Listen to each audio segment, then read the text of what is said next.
Hey guys, welcome to today's video, and today we have a super special prank. What are we gonna do? We're gonna prank Hunter. Yeah, we're gonna prank Hunter. We're gonna go up and shoot him with these Nerf guns. Let's do it. Let's do it!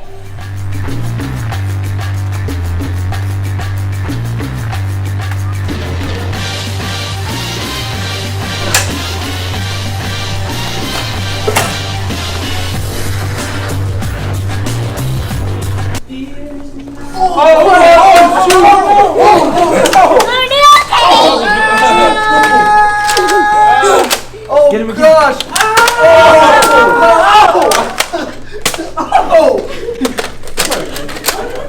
I've been hit twice! I got him this time! Yes!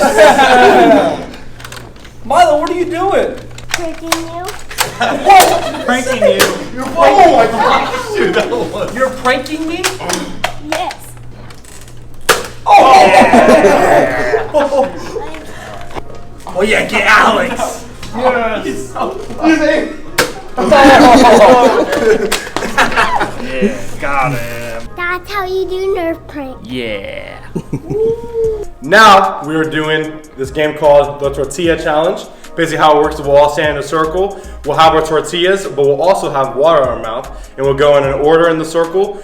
You can slap whoever you want. No dodging, no putting your hands up. And last one to have water in their mouth wins. Let's do it.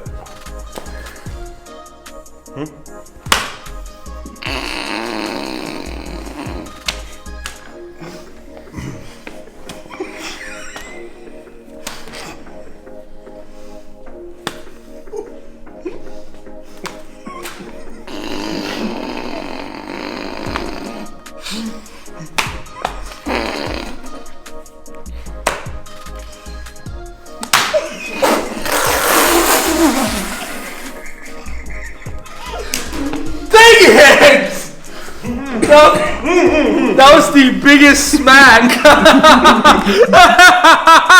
Hey, happy July 10th. Hey, we leave for camp tonight. So if you're going to camp, I hope you're excited. I'm super pumped. But I'm also super pumped because today we're kicking off a brand new series.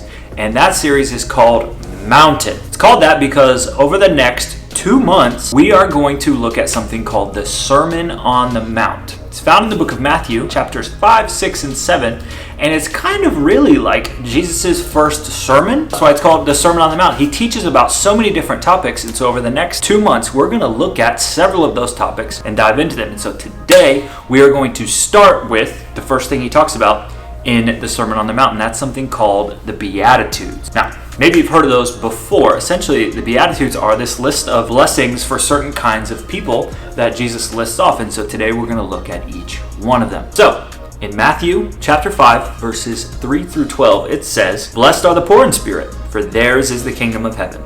Blessed are those who mourn, for they will be comforted. Blessed are the meek, for they will inherit the earth. Blessed are those who hunger and thirst for righteousness, for they will be filled. Blessed are the merciful, for they will be shown mercy. Blessed are the pure in heart, for they will see God.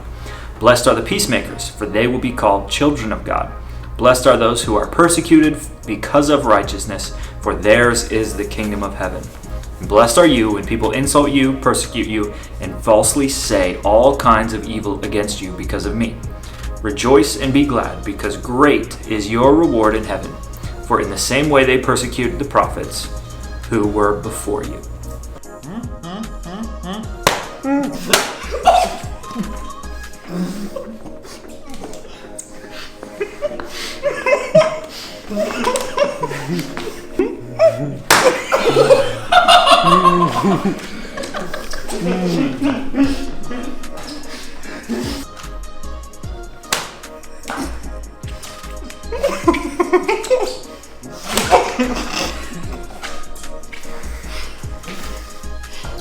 Okay, at this point, y'all are being wasteful.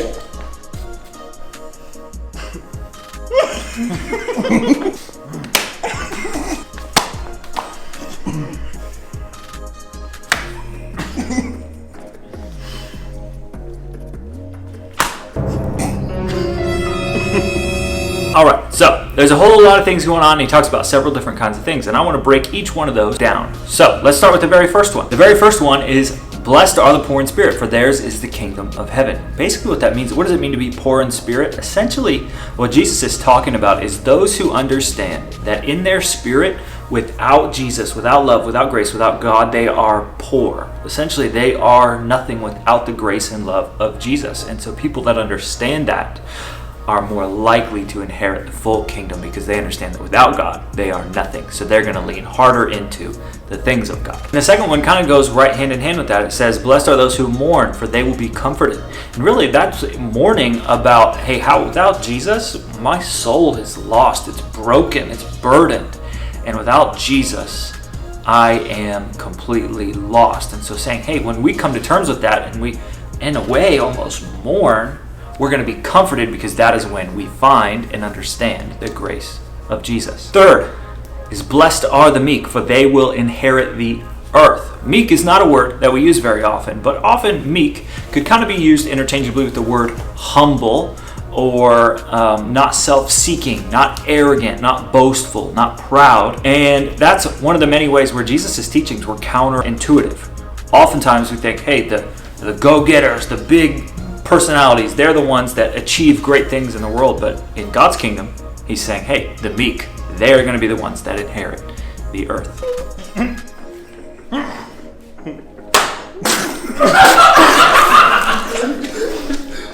Did he just puke? Oh, he spit! That's new! Preston legit wins! Oh my god. I won, but at what cost? Spit all over his face. The water was so warm. Oh, jeez. He said it was warm. We're gonna keep going? Yeah. Oh, we're going again? The next one. Blessed are those who hunger and thirst for righteousness, for they will be filled.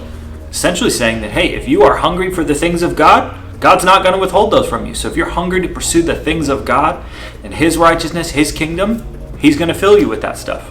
Pretty simple. The next one is, blessed are those who show mercy, for they will be shown mercy. If you're the type of person that's very forgiving, I'm going to bet that people are going to be more inclined to forgive you as well. But if you're the type of person that's holding grudges all the time, maybe some people will be more likely to do that to you. So blessed are those who show mercy, because they will also be shown mercy as well. The next one, blessed are the pure in heart, for they will see God. What does that mean? Okay, so blessed are the pure in heart. If you think about that word pure, what is someone's motives when they are pursuing the things of God? Are they going to pray just so that God will fix their situation, and then they're not really actually interested in God Himself, but really more just what God can do for them?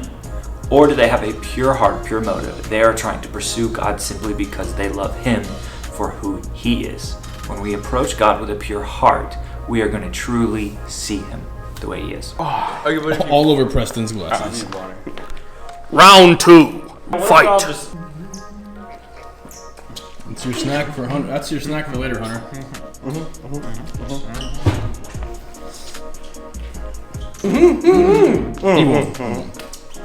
He won't.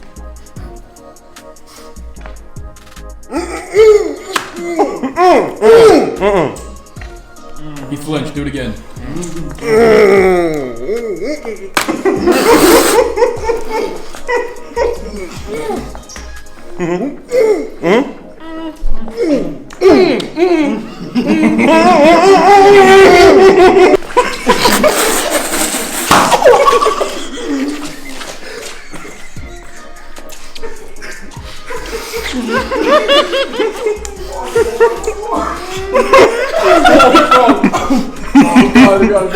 Am I bleeding? No, you're not bleeding. What? I got a scratch? Tortilla is on your face.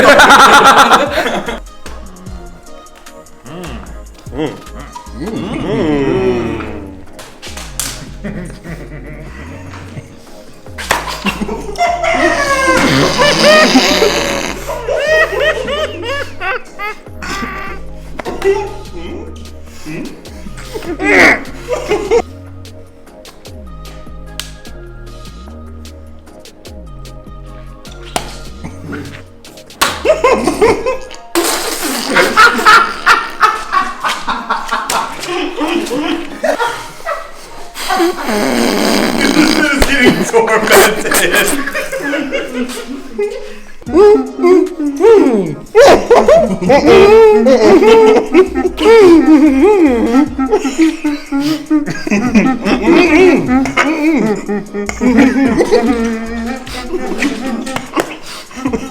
Next one. Blessed are the peacemakers, for they will be called sons of God. You can replace that word sons with children. What does it mean to be a peacemaker?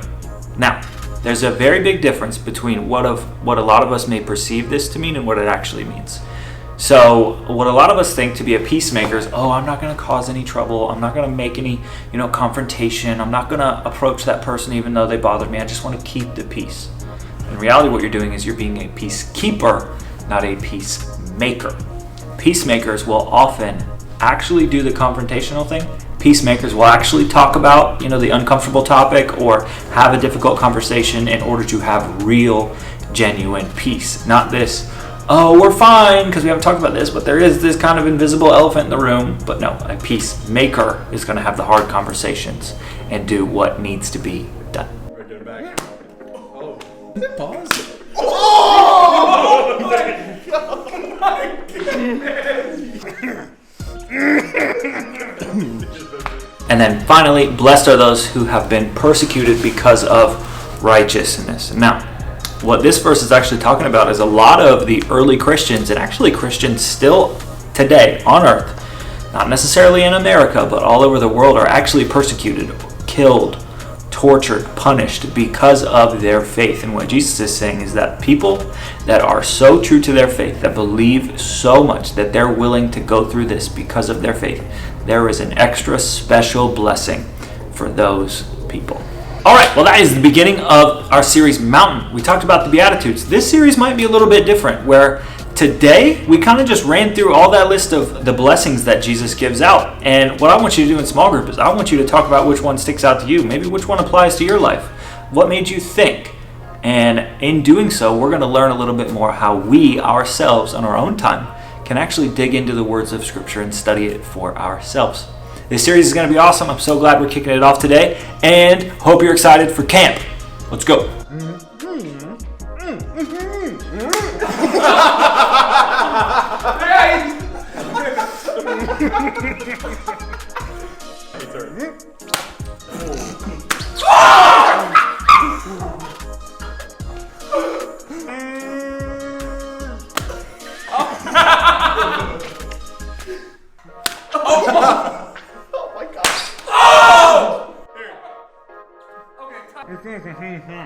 Yeah. Oh, just like At the same time.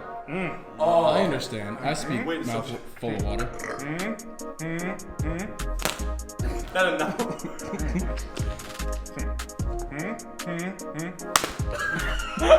3, 2, 1. 3, 2, 1. Thank you for watching this week's episode. We will see you later. Peace.